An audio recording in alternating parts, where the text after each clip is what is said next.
Welcome back on Stadium. Clement Towns and Dylan McGordy taking you through everything that's been happening this Sunday. One player that had a big outing on the diamond, that would be Corey Kluber, the stud pitcher for the Cleveland Indians. Took the hill today with 8 double-digit strikeout games this season. He notched number 9 in this outing, struck out 14 Blue Jays over 7 2/3 innings, his second outing with 14 Ks this season.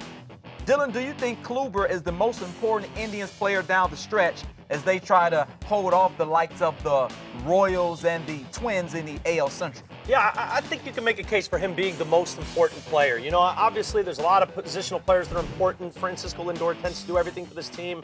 We know the fire extinguisher that is Andrew Miller, and that Terry Francona will deploy him in just about any situation of leverage where he feels like he needs some key outs against some really good batters.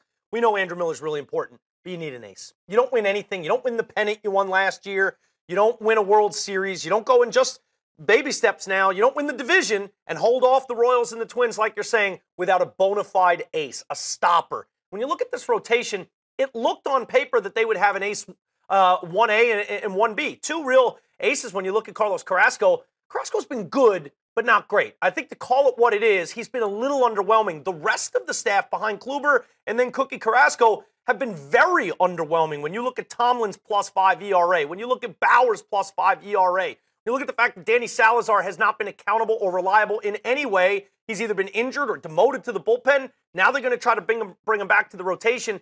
It just goes to show how important it is to have a number one, and that's what Kluber's been.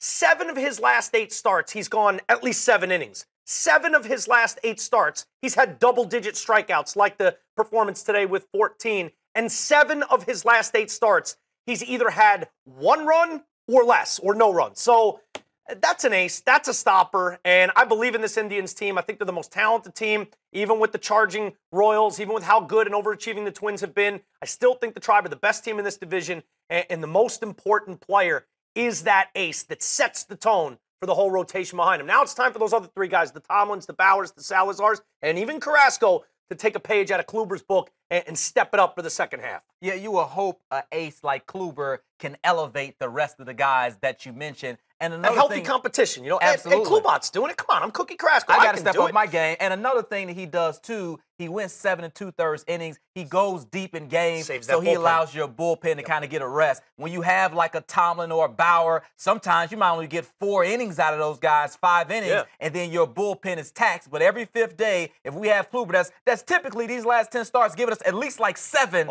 you know, that really allows that bullpen to rest and sets things up better for the other guys if they don't have their A game. It's a great point. It's a great point, and that's why he is so important to this team.